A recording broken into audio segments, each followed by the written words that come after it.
Mateus capítulo 5 começa uma das pregações mais conhecidas da humanidade. O Sermão da Montanha, ele é o patamar inicial daqueles que querem chegar no reino dos céus, queridos. Em 3 capítulos, 5, 6 e 7, você vai encontrar muitos ensinamentos desse texto. Ele se repete também no livro de Lucas, a partir do capítulo 6, versículo 20. Mas nós temos uma das respostas mais procuradas pelos homens: como achar felicidade? Onde se encontra a felicidade? Esta é a pergunta. Em outras palavras, as pessoas buscam tanto, mas tanto, procuram tanto para ser feliz. Uns acham que será feliz se finalmente conseguir aquela promoção. Outros se conseguir o amor da sua vida. Outros se tiver uma casa maior. Outros se tiver aquele grande par de sapatos. Ou comprar aquele carro tão desejado. Ou quem sabe fazer aquela viagem internacional. Ou conhecer a famosa Disneylândia. Uns acham que será feliz em coisas palpáveis, coisas que se tocam, queridos. Aí vem Cristo, num cenário em que os judeus também pensavam assim. A cultura dos judeus é a seguinte: quando o homem é próspero, diz que ele é abençoado. É por isso quando Cristo falou que, na verdade, é impossível um rico entrar no reino dos céus, os judeus se assustaram porque eles deduziam o seguinte: sendo próspero, sendo rico, Deus está com ele. E Cristo vem com outra mensagem: não, Deus não está com você porque você é próspero. Deus está com você se você tiver um coração limpo, uma alma pura diante de Deus. Cristo vem com uma mensagem diferente daquilo que o mundo está pregando. Enquanto que o mundo prega uma teologia de prosperidade, que você nasceu para ser cabeça, que você nasceu para dominar, que você é filho do rei, logo tem que ser príncipe, o nosso Cristo vem com uma mensagem contrária ao que esses homens estão pregando. Estamos num século que as pessoas correm atrás de prazeres, riquezas, dinheiro. Igreja boa é uma igreja grande. Igreja boa é uma igreja que tem cadeiras acolchoadas, baterias de 20 mil reais, sons de última geração. Igreja boa é igreja que os homens se vestem bem. Mas Cristo diz: igreja boa é onde o Espírito de Deus está habitando. Porque se você tiver uma igreja que tem 1000 membros, ela tem 1000 metros quadrados, e ela tem cadeiras, e já tem ar-condicionado, som, aparelhagem de última geração, pregador conhecido, mas o Espírito Santo de Deus não está operando ali, esta igreja não passa de 4 paredes, não é a igreja do Senhor. Cristo, ele apresenta a verdadeira felicidade. Em 12 versículos, você encontra o primeiro tema. Ele se divide em muitos assuntos. A partir do versículo 13 ao 16, ele fala do sal e a luz. Do 17 ao 20, ele deixa claro que não veio banir a lei de Moisés, ele vem cumprir. Vai falando de vários e vários assuntos aqui. O capítulo 5, eles são 48 versículos, como se fosse exatamente o número de cidades que Josué recebeu. 48 cidades, cidade de refúgio, lá no livro de Josué. Se não me falha a memória, é isso mesmo. Ou grupo de 4 tribos de 12. Eu gosto muito dessa numerologia bíblica, eu faço muitas comparações com os números, mas não é o caso. Mateus 5, eu digo que é o texto que todo cristão deveria aprender a ler. Quem diz que é cristão, servo de Deus, discípulo de Jesus Cristo, mas não leu pelo menos esse primeiro sermão da montanha, ele está a desejar ainda. Só que mais do que ler, você precisa aplicar, porque ele finaliza exatamente dizendo isso. Se você apenas ler estas palavras e não aplicar no seu dia a dia, ela é inútil, meu irmão. ela vai servir apenas como ritual, como citação, como liturgia. O que nós encontramos nos pregadores de hoje é o oposto do que se prega aqui. Uns frisam demais o Velho Testamento, mas só a parte das bênçãos. Frisar o Velho Testamento é louvável, tem que fazer isso. Só que a aliança do Velho Testamento, ela tem bênção e maldição. Outros só frisam o Novo Testamento também na salvação, também não frisa na condenação. E é um conjunto. Velho Testamento, bênção e maldição. Novo Testamento, salvação e condenação. São separados? Não, totalmente ligados. A bênção está ligada com a maldição, com a escolha, e a salvação com a condenação. Então, Mateus capítulo 5, ele inicia uma série de conselhos. Eu estou com as duas versões aqui e eu vou lendo e comentando as duas. Quando Jesus viu aquelas multidões, subiu um monte e sentou-se. Os seus discípulos chegaram perto dele e ele começou a ensiná-los. Veja que a maior pregação que os homens já viram não foi dentro da igreja. Foi numa montanha. Não foi na sinagoga, porque na sinagoga não tem mais espaço. O que é sinagoga hoje? As igrejas. Não tem mais espaço para se pregar o evangelho puro de Cristo.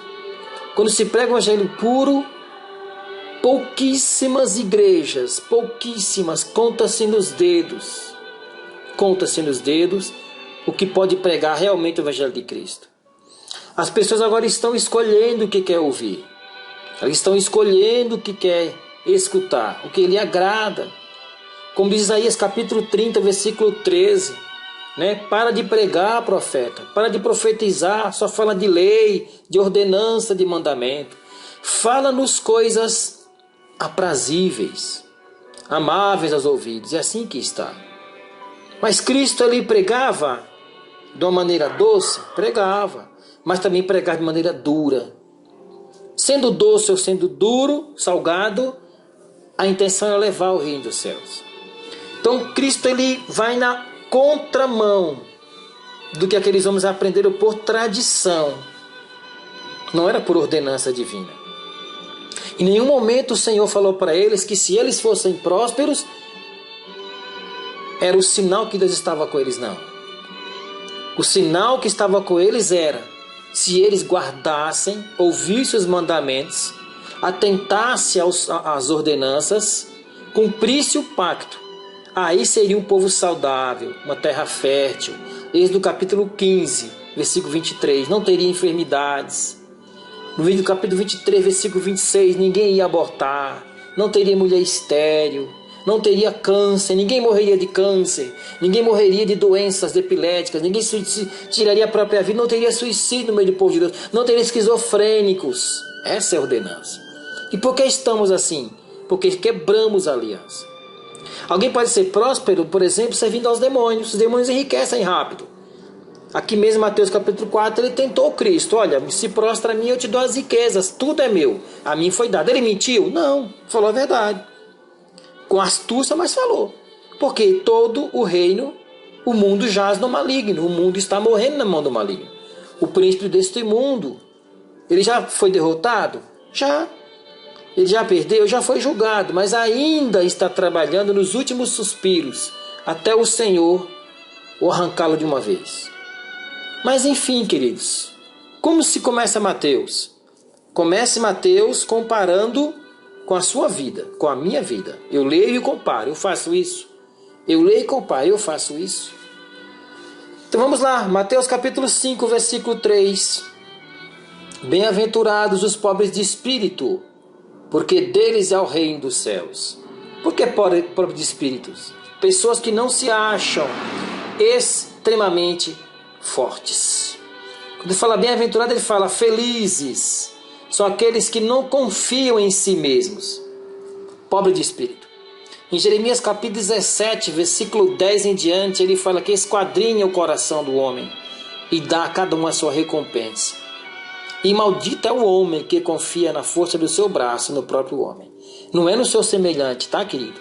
É em você mesmo, na sua força. Então, na sua força você não chega a lugar nenhum. Em João capítulo 16, ele fala: sem mim nada podeis fazer. Em João capítulo 15, versículo 12, ele fala: um novo mandamento eu vos dou, que ameis uns aos outros, e assim o mundo saberá que vocês são meus discípulos. Então, de quem eu dependo para crescer? De mim mesmo? Do meu talento? Da minha carreira profissional? Dos estudos? De quem eu dependo para entender a Bíblia? De cursos? Não. Eu devo depender do Espírito de Deus. Porque se Ele não quiser abrir a minha mentalidade, os meus olhos espirituais, eu nunca vou entender a Bíblia. Você pode se formar na maior faculdade de teologia do país, mas se o Espírito de Deus não abrir sua mente, você ficará cego de olho e tapado os seus ouvidos. Bem-aventurados são os que choram, os que gemem, porque eles serão consolados. Bem-aventurados aqueles que sofrem, porque Deus os consolará. É interessante que lá em Apocalipse capítulo 7, ele fala que eles lavaram as suas vestiduras no sangue do Cordeiro, e o Senhor tirou dos seus olhos toda lágrima. Veja que chorar servindo a Deus não é novidade. Nós sofremos muito. Sofremos com a obra, sofremos com aquele que despreza a obra, sofremos quando a obra está abandonada. O Salmo 69, versículo 9 diz que porque o zelo pela tua casa me devora, e as afrontas daqueles que te afrontam caírem sobre mim. Quem ama a obra de Deus chora pela obra de Deus. Mas também aqueles que choram porque é esmagado pelo maior, não se preocupe, há uma justiça e o Senhor fará. O Senhor, Ele é juiz justo e Ele faz justiça. Então, bem-aventurado aqueles que são mansos, o versículo 5, porque eles herdarão a terra. Ou os humildes, eles herdarão. O que herdar? Herança. A promessa virá. Então deixa eu dar uma pausinha rápida aqui.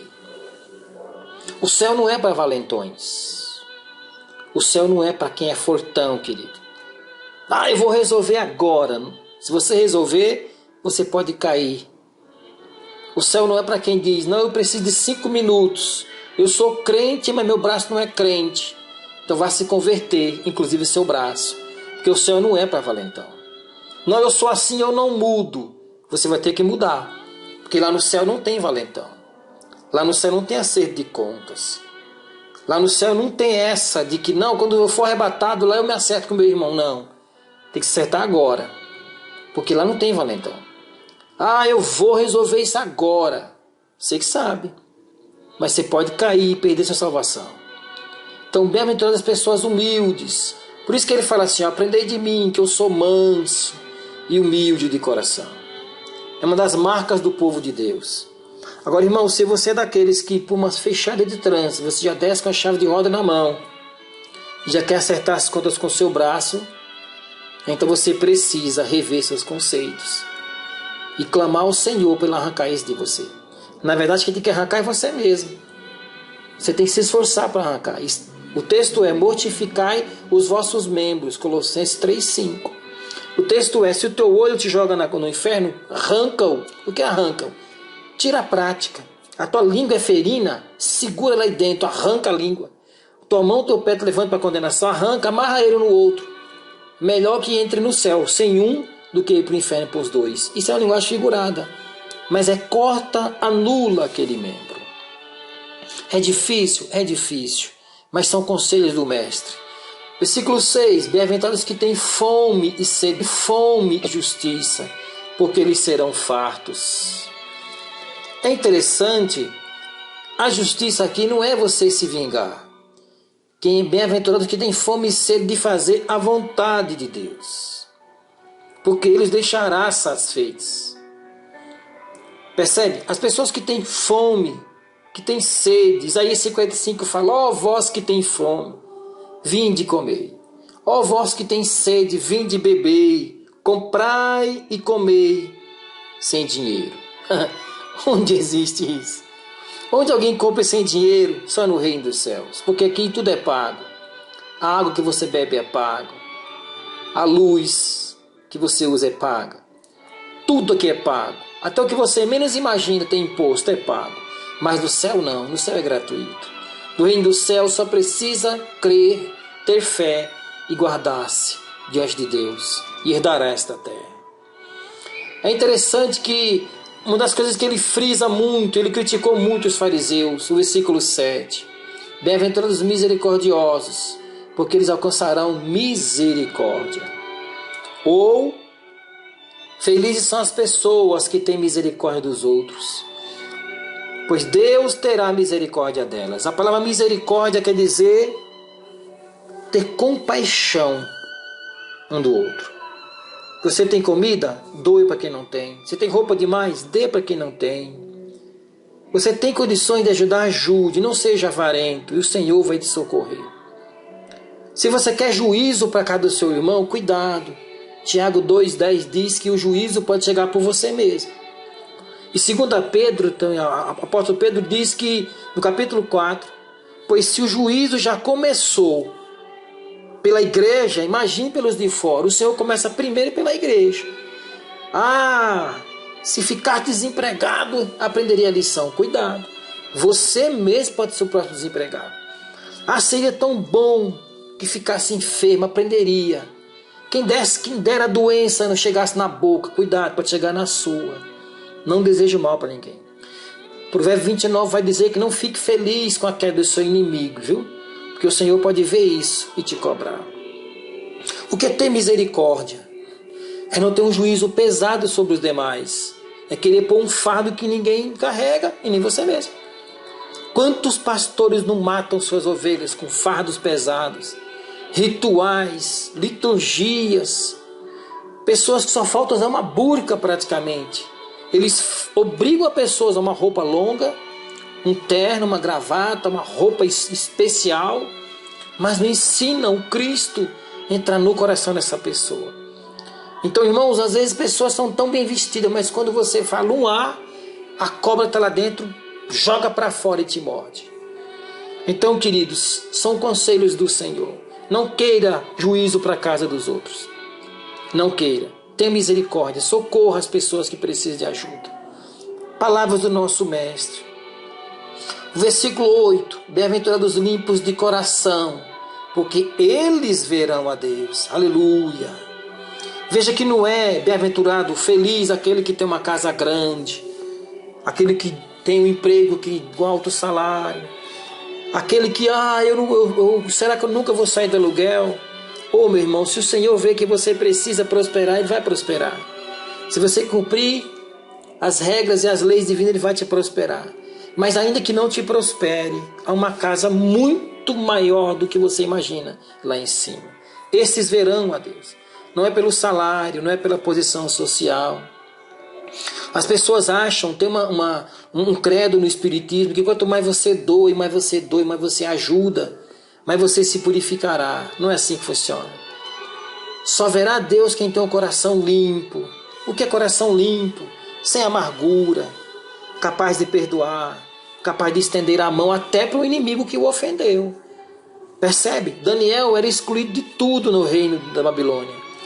Daniel não ia para banquete, ninguém chamava Daniel para tomar coca, porque profeta mesmo, homem de Deus, que enfrenta o inferno e prega o arrependimento e anda com Deus, ele é pouco chamado para essas coisas. Mas como diz o ditado, como a gente brinca, quando o dedo escreve na parede, aí se lembra do Danielzinho, lá no fundo da casinha. Ou você é o Daniel, sou. Não é que tem uma coisa lá aconteceu lá no mundo espiritual, ninguém sabe resolver. Vamos lá. Aí lá vai você, e você vai. Você tem que ir. Você é homem de Deus. O trabalho, o dono é seu. O Senhor te deu para você socorrer. É assim que funciona. Coração puro, capaz de perdoar. Bem-aventurados os pacificadores, porque eles são chamados filhos de Deus. O que é pacificador? Que promove a paz, que trabalha pela paz. Não é essa paz aí da televisão não, viu? Não é essa paz não. É aquele que paga para não ter problema. Prefere perder para não ter confusão. Percebe? Ele prefere ter prejuízo, mas ele não entra em atrito, ele não perde a comunhão com Deus. Ele prefere que alguém estoure tudo. Perde dinheiro, perde bens, arranha o seu carro, amassa seu carro, quebra suas coisas, mas você procura manter-se em paz com Deus para não perder. É interessante que a Bíblia diz em Provérbios, Provérbios 24, se eu não me engano, ele diz que ímpio, ó ímpio, não coloca o teu olho para a casa do justo, para roubar. Porque o justo cairá 7 vezes, mas em todas as vezes o Senhor levantará. Então o diabo te roubou uma vez, queridos, usou um filho da terra para roubar, para destruir teu patrimônio, o Senhor te dá 2 vezes, 7 vezes mais, se você for justo.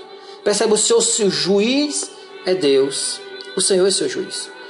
Então você é pacificador. Hebreus 12, 14 fala: buscai a paz e a santificação, sem a qual ninguém verá Deus. E ele continua: que ninguém se deixe brotar raiz de amargura, porque elas podem privar você da graça de Deus.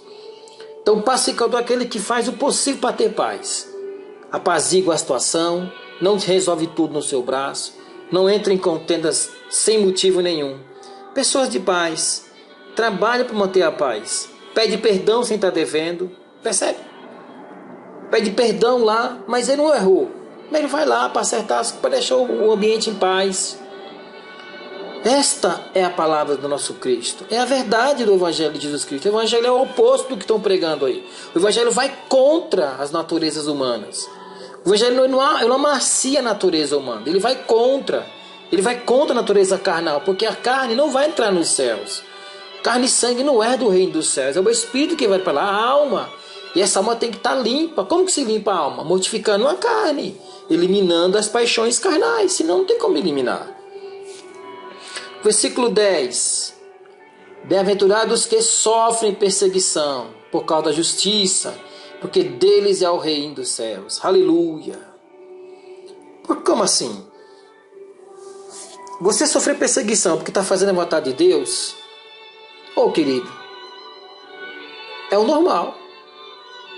Alguns se revoltam porque fazem a vontade de Deus, ele é perseguido no trabalho. Quando eu falo perseguição, você não cometeu aquele erro, você não falou aquela frase, você não fez aquilo, ou o que você falou, as pessoas aumentam 10 vezes mais.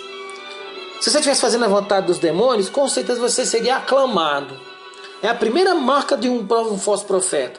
Ele é aclamado pelas multidões, mesmo pregando lorotas, mesmo pregando sermões repetitivos e sem vida, mas ele é aclamado. Olha, ele está fazendo a vontade do povo, ele faz o povo rir, se alegrar, promete o que não pode dar, manda o povo se apoderar de posse, de bênção, de milagre, de cura. O cara não é curado, a pessoa não alcança nada, mas como ele tem uma produção por trás, então a pessoa paga até para ouvir uma pessoa dessa. É engraçado isso.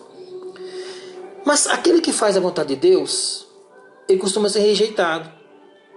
Em Marcos capítulo 6, versículo 3, fala o seguinte: ora, o profeta não tem valor senão na sua terra, na sua casa e no meio dos seus. É simples. Não tem valor. É homem de Deus? É. Então se prepare, o inferno vai te perseguir. Não estranhe isso. Bem-aventurados sois vós, quando vos injuriarem e perseguirem, e mentindo, disserem todo mal contra vós por minha causa. Versículo 11. Sabe o conselho dele? Exultai, alegrai-vos, porque grande é o vosso galardão nos céus, porque assim perseguiram os profetas antes de vocês. Ser insultado, ser caçado, ser rejeitado, não ser chamado para pregar em igrejas, porque está pregando o arrependimento. Não é porque você está arrumando confusão, não é assim não. Porque 1 Pedro 4, 14 fala: se você está sofrendo, porque é pela obra de Deus, fica feliz com isso. Mas se é porque você errou, aí não. Aí você tem que sentir vergonha mesmo. Porque tem gente que fala: eu estou sofrendo perseguição, tem que perseguir. Mas você vai ver, é um tremendo encrenqueiro, arrumador de confusão, falador demais, fofoqueiro. Aí vai arrumar confusão mesmo. Aí fala que é o diabo. Não, é você que está catando problema. Você está colhendo seus frutos, mas você é um justo. Você vive procurando viver em paz. Você não sai procurando problema com ninguém. Mesmo assim te perseguem. Mesmo assim te caçam. Quer ver sua cabeça arrancada do seu corpo e seus filhos sofrendo. Fique feliz com isso. Sabe o conselho de Cristo? Dá um churrasco, rapaz. Dá uma festa. O Senhor está contigo. Não fica triste, choramingando pelos cantos.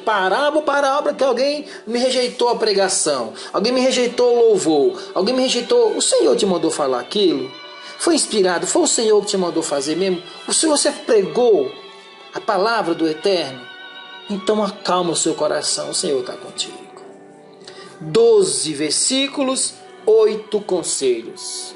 Como seria bom se nós guardássemos isso? E aí, irmãos, mas por que nós temos que fazer isso? Porque os próximos versículos de Mateus entram em outros assuntos. Quando ele fala assim, só para terminar, o 13, 14, 15, 16, ele diz por que você deve agir dessa forma.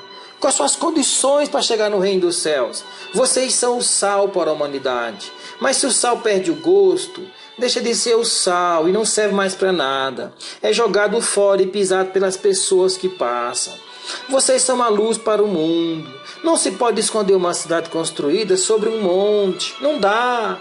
O que o Senhor está fazendo aqui, Ele está falando o seguinte, olha, agora é uma pregação para agora, para vocês. Mas quando me jogar lá em cima da montanha, a luz do mundo subir lá no Calvário, vai chegar em milhares de gerações. Aleluia! Como é que pode esconder alguém subir no Gólgota? Os fariseus queriam tanto ocultá-lo. Agora ele está lá em cima, no Gólgota. Todo mundo está vendo ele. Fizeram propaganda para ele de graça. Chegou até em Roma depois daquela morte. Oh, glória a Deus. Ninguém acende uma lamparina para colocar ali embaixo de um cesto. Pelo contrário, ela é colocada no lugar próprio para que ilumine todos os que estão na casa. Você tem uma lâmpada, onde é que você põe para iluminar? Embaixo? Não, em cima. Então, onde você chegar, você deve ser motivo para que as pessoas vejam Cristo em você. Não pela riqueza, mas pelo comportamento. Não pela roupa que você veste. As tuas vestiduras vão dizer realmente que você teme ao Senhor. Com certeza. Eu vou falar que você teme a Deus mostrando as suas intimidades. Aí você não teme a Deus. Sua sensualidade, suas curvas. Suas curvas é para sua mulher ou seu marido ver. Não é para ninguém ver. Você é solteiro e solteiro, não tem que mostrar cor para ninguém. Você não tem que conquistar ninguém com curvas. A veste não tem nada a ver. A veste pode ser que não. Mas a intenção do coração tem muito a ver. 16. Assim também a luz de vocês deve brilhar para que os outros vejam as coisas boas que vocês fazem e louvem o Pai de vocês que está no céu. Então, pelo teu comportamento, você pode ganhar o seu amigo de trabalho só vendo você agir. Conselhos maravilhosos. A verdadeira felicidade. E por que eu devo obedecer? Porque eu sou o sal. O que é sal? Tempero. Não pode ser salgado demais, senão ninguém quer saber de mim. Mas também pode ser sem gosto nenhum, que não vai servir para nada. E por que a luz? Porque lá vou brilhar aquele ambiente. Eu vou brilhar naquele lugar. Não ser estrela, não é isso. Mas o meu comportamento. Amém, querido? Deus abençoe sua vida. Aplique estas palavras e o Senhor vai te honrar. Louvado seja o nome de Jesus. Seja o nome de Jesus.